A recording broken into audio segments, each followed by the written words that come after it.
Welcome to Corpstruction, a show about the missions, activities, and employees of the Tulsa District U.S. Army Corps of Engineers. Today I'm joined by Park Ranger Joshua Springer of the Lake Eufaula Project Office. Joshua, welcome. Oh, thank you for having me. So Joshua, when you were 4 years old, you nearly drowned. That is correct, yeah. So tell us about what happened with that experience. So this was back in my hometown of Siloam Springs, Arkansas, at my family pool or my parents' pool. I was about 4 years old. We were just having a good time, me and my three sisters. I think my youngest sister is probably about 2, so I think my mom was watching her. And I decided it'd be fun to get up on the one of those inflatable beach balls. And at the time, because I was only 4, wasn't a very good swimmer, didn't know how to swim, never took swimming lessons. And the wind or something carried me over to the deep end, which is about 8 feet deep. And of course, what does a 4-year-old do when they can't swim? They start freaking out, thinking, oh my goodness, I'm going to fall in. So that makes you fall in. I fell in, started to go under. One of my older sisters jumped in to help, try to save me. And that's what we always teach people when we go to schools and stuff. Don't go in to try to help them, because what happens is, that person, they're fighting for their life. They're not really aware of what's going on. All they know is they want to get up and out of the water so they can breathe. It's like an instinct. And so when my older sister, Jessica, jumped in, first thing I did was started grabbing her hair and trying to climb over on top of her just to get out of the water. Almost drowned her in the process. And my oldest sister, who was probably about 9 or 10 at the time, jumped in and saved both of us, got us close enough to the wall we were able to grab on. And that all happened, and before even, my mom had even noticed anything was going wrong. Almost lost 2 kids before she even knew anything was going to happen, had happened. And that's interesting, because it goes to show just how quickly something like that can happen. Yeah. So for drowning, kids can drown, on average about 20 seconds is all it would take. An adult is only about a minute. I mean, you can think, a parent with 4 kids, 20 seconds, that's nothing. If you're looking at a 2-year-old trying to keep them calm, 20 seconds, if you're not looking at all of them, or you don't have somebody, a water watcher or something like that, somebody watching everybody, it can happen pretty quick. So for people who have, especially people who have pools, if you have children, what's your advice on that when you have small children, particularly small children, and you have a swimming pool? So, there's, you can, of course, having gates or lock gates and stuff like that aren't climbable would be good. It's a good idea to have but if you are there swimming with them, just having somebody who's dedicated specifically, they call them water watchers, somebody just dedicated, all they're going to do is they're watching the kids, making sure nothing happens while the other parents are, are dealing with other things or, relaxing or something like that. Now you said you were floating on like a beach ball, and you were in the shallow end. The shallow end, yeah. And so you just ended up floating on and didn't realize it, right? And did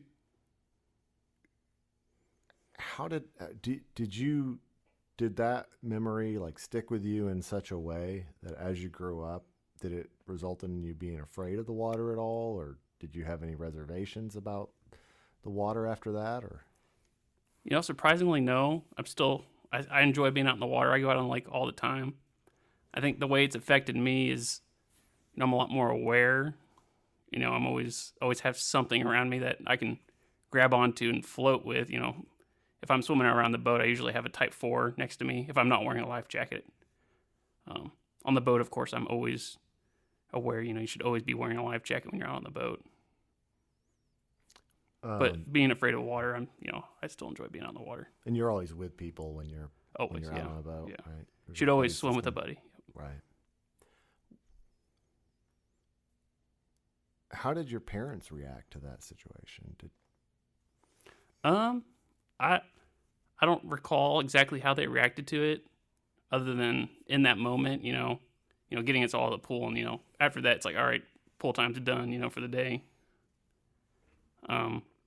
But as you know, after that, I'm not sure because we moved from that house, so we didn't have a swimming pool anymore. Like maybe a year or so later. So, Do you think that played any role in their decision to buy a house that didn't have a pool? I think there's a lot more things that played into it because they moved out to the country. I think they wanted to get out of Right. the city and stuff. So, Right. Did you ever have conversations with them about it? Have you ever talked to them about that event? no, not too much actually. No, I don't think I really have talked to them that much. I think they know that that's why I like being a park ranger and dealing with water safety because having those incidences in my life of near drownings. So How we're about to be in Memorial Day weekend as we're recording this. So, what advice do you have for people as far as water safety goes? well, the main thing is always wear your life jacket. I mean, 90% of people who drown did not have a life jacket on. I mean, that's one simple thing that could easily increase your chance of not drowning. Yeah, I mean, like short of not going anywhere Yeah. near water ever, that's And probably the single greatest thing you can do, right? Exactly. And the majority of people who drown don't expect to be in the water. I mean, be it, they fell off the boat or there's, fishing on a dock and they slipped or something. Most people don't expect to go in the water when they drown. So they weren't even swimming a lot of times? Well, so at like Core Lakes and stuff, but Oh, okay. they're out fishing or on their boat or, at the dock or something like that. And they didn't expect to go in. But, Right. They were expecting to mostly stay dry, right? Mhm. Do you feel like it's a challenge getting people to listen to that message? And have you discovered when you tell them about your experience that it impacts them? For children, no, but with children, they also have that regulation there. If you're 12 or under in the state of Oklahoma, you're required to be in a life jacket when you're underway on a vessel. When it comes to adults, especially men, 18 to 35, I believe, is the most At risk group. most at risk. And those are also the kind of people, I'm in that group too, so we're invincible. It's not going to happen to us. We're just out enjoying the day fishing. It's not going to happen to us. And then something happens, but just tell them, just wearing your life jacket because you could fall off the boat and hit your head on the side of it, and if you're not wearing a life jacket and you go unconscious, nothing's holding you up out of the water. Yeah, and that's, I guess, another reason why it's so important to have one that fits properly. Too, Yes, right? exactly. Yeah. It's because, like, if you end up unconscious, I mean, if it's a little big and you're conscious and you're an adult, you might be able to make do with that, Mm-hmm. But, like, if you're unconscious, it might go up and you might slump down, right? And Yeah, and that's something. So we do water safety events at schools all the time, and that's something I always like to show. I always get a big, extra large life jacket and put it on a little scrawny kid, and you say, well, if she falls in the water or he falls in the water, and I'll have them lift their arms up and you can pull, and I mean it'll come right up off of them, and of course kids laugh and stuff, but it's just to prove just because you're wearing a life jacket doesn't, and if it doesn't fit, you might as well not be wearing it at all because Right. you fall in, it might slip off, and then with that, we also talk about the type 1, the different types. Because if you're wearing a type 3, which is kind of like the ski vest sort of looking one, if you go unconscious, there's nothing there to support your head, like a type 1 or type 2 has, kind of the horse collar looking ones. Mm-hmm. If you go unconscious, that kind of keeps your head out of the water. Whereas those type 3s don't really do a very good job of that. So there are 3 types? There are 5 types. There are 5? Yeah. Can you go through them and kind of talk about the Yeah, I differences can go through between this. them? So type 1 is going to be one of them. It's going to be pretty bulky, and it's going to have kind of that horse collar shape to it. At least that's what I call it. I don't know how else to describe it. But it's going to have a lot of reflective material. It's going to be real bulky. It's more of offshore, like cruise ships and stuff are going to have them. You're only really going to use them if you're out in the ocean. But they're probably the safest type of life jacket you can wear. Type 2 is kind of a slimmed down version of that. And that's usually what most people see at our life jacket loaner stations at our boat ramps and swim beaches. And those have that kind of neck support behind your head so that if you do go unconscious, it keeps your head up out of the water. Type 3 is that kind of vest looking one. We call them ski vest or something along that nature. And those, they look cool. There's a lot of them. You'll see different designs and stuff on them, but they don't have that support behind your head, or that flotation behind your head, to help keep your face out of water, which is, the most important thing to do to prevent drowning is keep your face out of the water. Then you have your Type 4, which is we call Type 4 throwables. So a lot of them, people use them as seat cushions or something, and they're not seat cushions. They're PFDs, personal flotation devices. They're throwables, so if someone's out in the water and they need help, one of the first things you can do is throw something to them. Do you need to keep a rope on them, so if you miss them, you can get it back and Yeah, you can.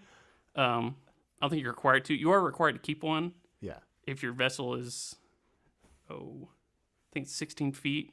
So that's just like a single piece of whatever the flotation material is, essentially? Yeah, a lot of them are the ones you're usually going to see. Looks like a pillow almost. Yeah, like you said, a seat cushion.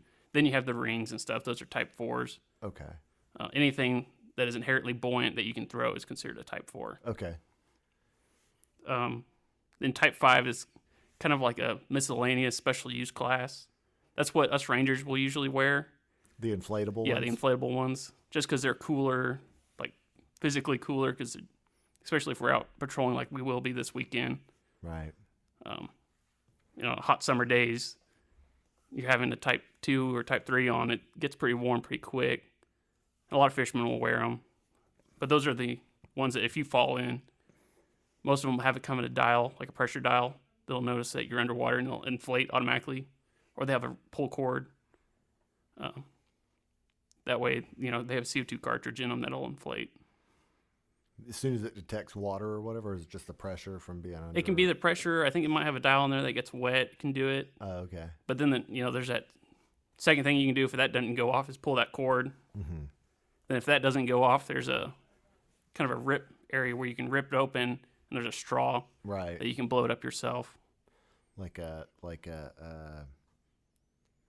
BCD, a buoyancy control device for like scuba divers or whatever. You've got like the little thing you can typically blow on if it doesn't automatically inflate when you're pushing the button on it. Yeah. Okay. Yeah, I don't know what class those count as, or the buoyancy control devices. I don't know if they count as a particular class. But I don't know if those would be a PFD or not.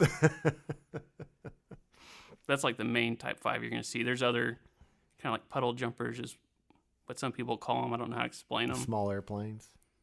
Well, it's like puddle jumper? Yeah. It's a type of PFD. It almost looks like it's got floaties on it, but then like some flotation on the front. Usually toddlers and stuff will wear them. Those are considered special use. Okay. And now are all those types Coast Guard approved, or how does that, is that just a whole different thing? I don't know if the types themselves are Coast Guard approved, but the life jackets themselves, like if you're going to wear them, they have to be Coast Guard approved. Okay. To sell them? I mean, if you're buying I don't know about selling them. Yeah. But like if you're going to, so if we do a vessel check on you, we're going to make sure that those life jackets are Coast Guard approved. Okay. Because they're required to be. So if you got 5 people in your boat, you're required to have at least 5 personal flotation devices that are Coast Guard approved. Right. Okay. And then depending, if the boat's 16 feet or over, it has to have at least one Type 4. Okay. Then we'll check for fire extinguishers and noise-making devices. Yeah, I was just wondering, you go to a place where it's a tourist attraction, where they have a lake, where they have ocean, or they have something like that, or kids indoor water park type setup, where they have pools, and around those types of areas, you often see I don't know. I mean, from growing up on the East Coast, in Florida, they have like the surf shop type place or whatever. It's like the beach shop, and there's towels and kids flotation devices and all sorts of other spray paint shirt or whatever, air spray shirts or whatever. And people who've been to Florida or some other, coastal towns probably know exactly what I'm talking about.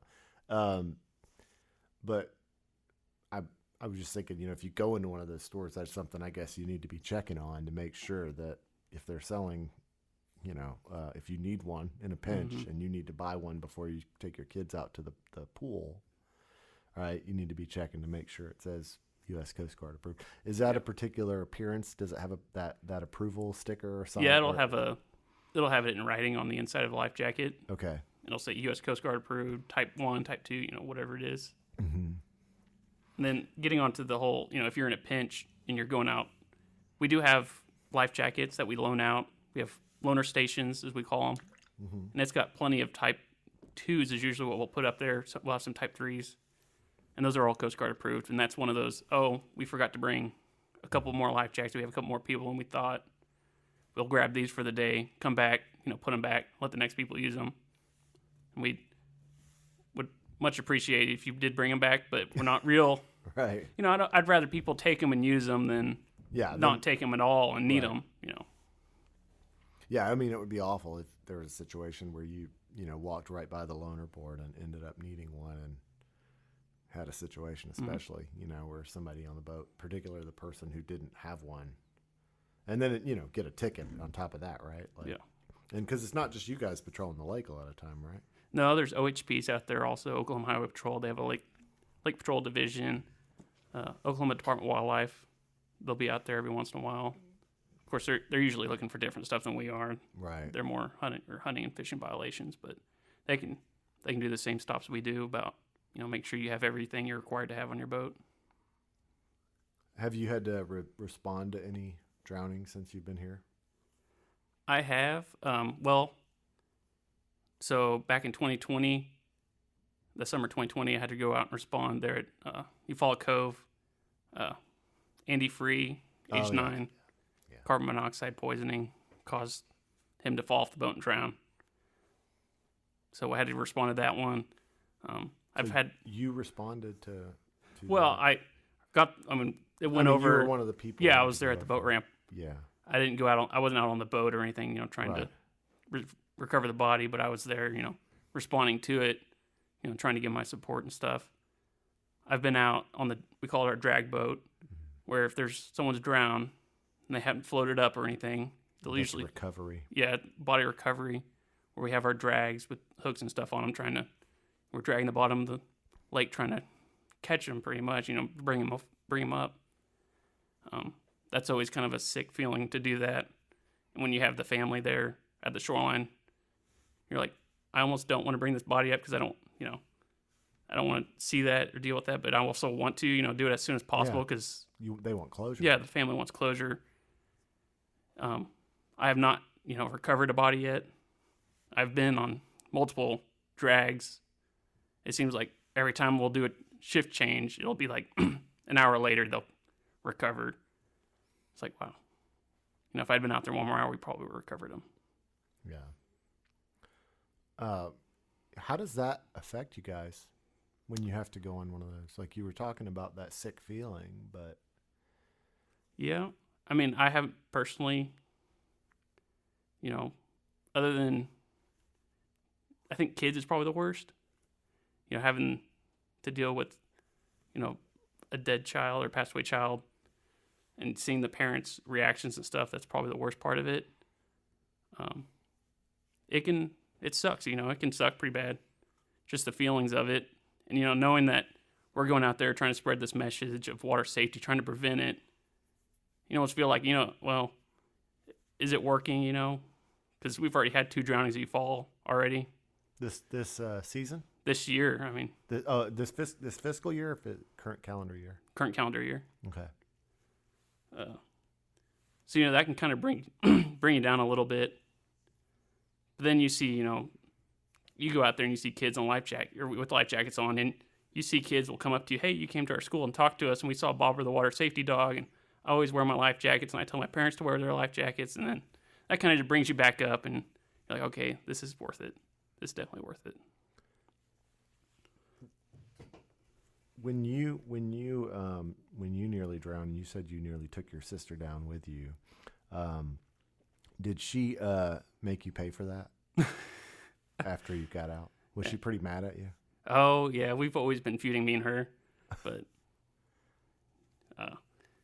yeah, I don't know how that was. She's me because we're the middle children, so we're always butting heads, on who's going to be the black sheep of the family kind of thing.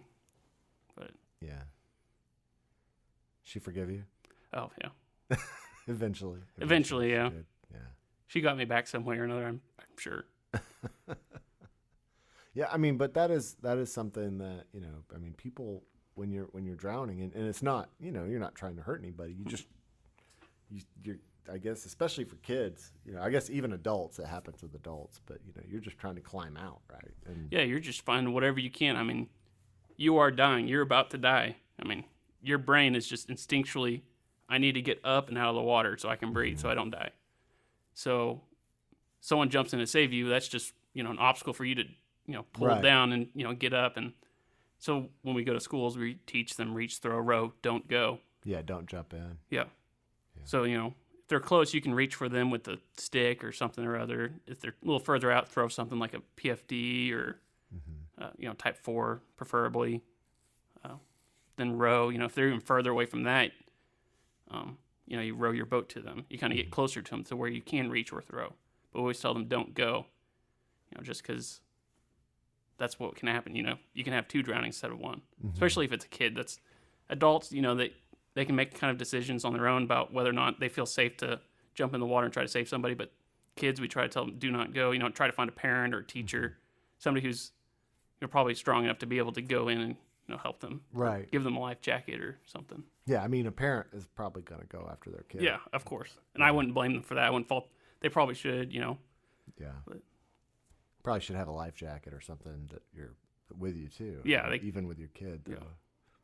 Yeah. I mean, I've heard stories about people being like a father rescuing a kid, and then even though the kid had a life jacket on, and then being so worn out from it that he lost him.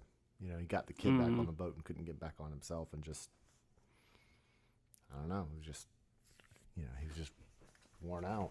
well, and that was kind of how we got in contact. Was me and Stacy Reese were at the National Water Safety Conference, and we were speaking to a lady there whose husband had jumped in to save somebody else, saved them, and then the rip current pulled him out. Wow. And so he passed away because of that, or he drowned because of that. And so I was telling them, well, yeah, that's why we always teach kids, And then I went through my story, and Stacy's like, I'm going to have to do something about that story. So,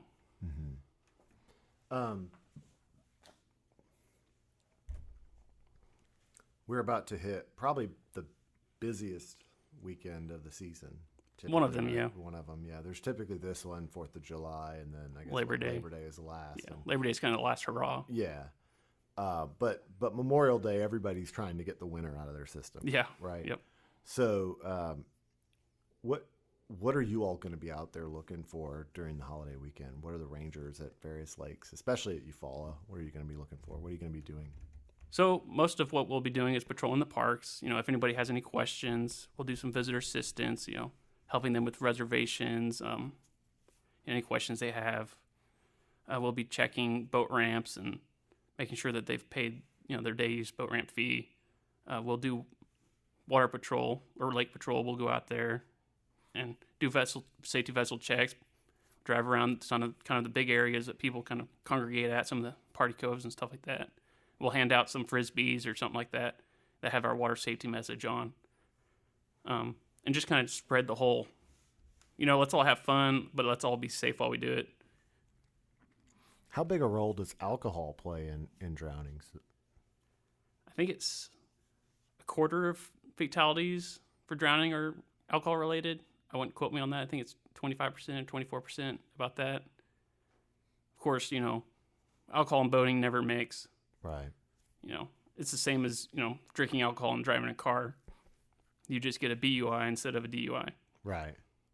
Yeah. So you're not supposed to have alcohol on a boat, beer on a boat. Well, you shouldn't be operating it under the influence of alcohol. Okay. Of course, if you're out in Party Cove or at the Cut or something here at Eufaula, and you're out, just sitting on the boat, anchored up or something. So the operator needs to be sober, needs to be not drinking. Yeah. Okay.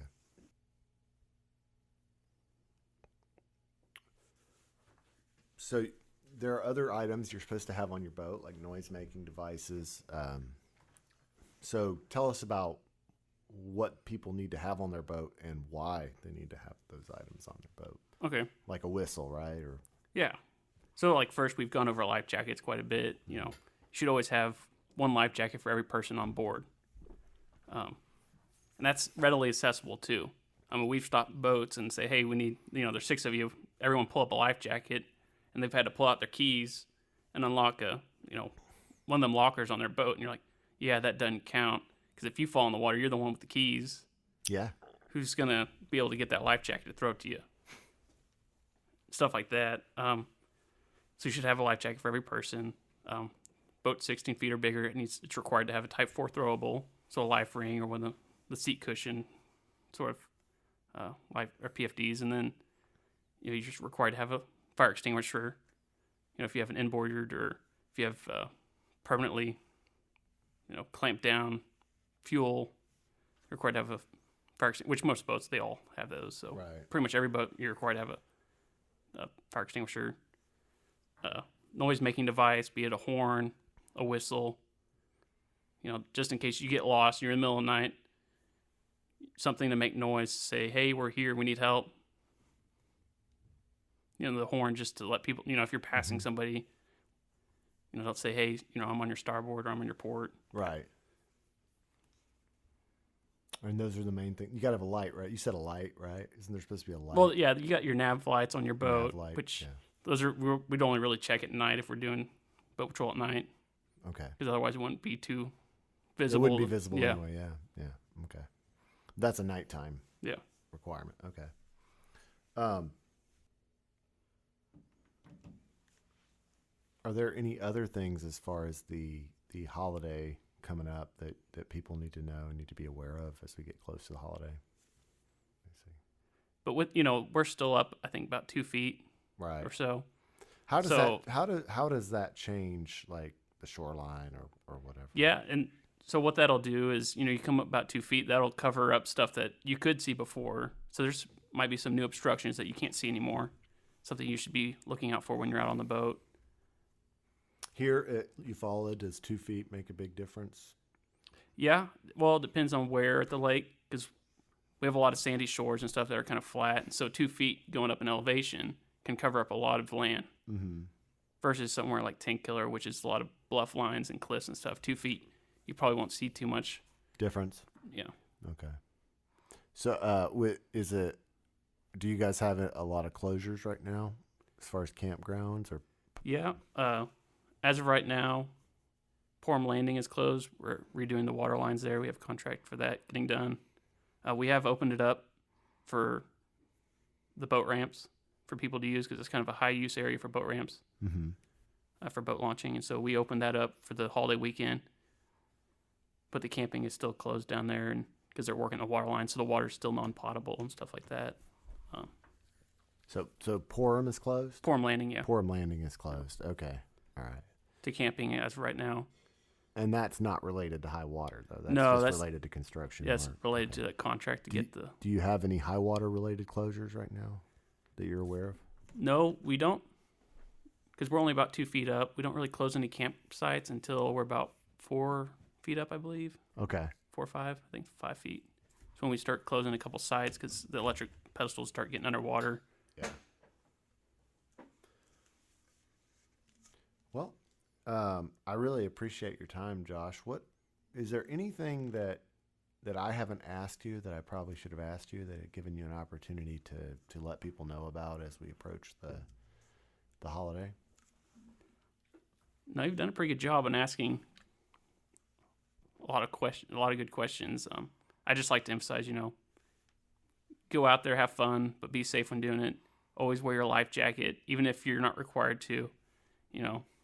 Adults specifically should be wearing it because something could happen to you, and we want everybody to be able to come home safe. Come back to your kids, not have them ask, why didn't Daddy come out of the water, or something like that.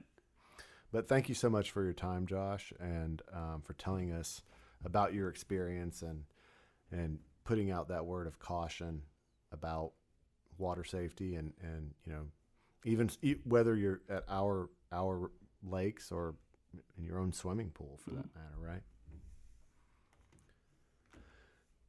Thank you for joining us for Corpstruction. Corpstruction is a production of the Tulsa District U.S. Army Corps of Engineers Public Affairs Office. To learn more about the Tulsa District, visit www.swt.usace.army.mil. Corpstruction is a production of the Tulsa District Public Affairs Office. This episode of Corpstruction was brought to you by the Lake Eufaula Project Office. Thanks for joining us. Have a great day.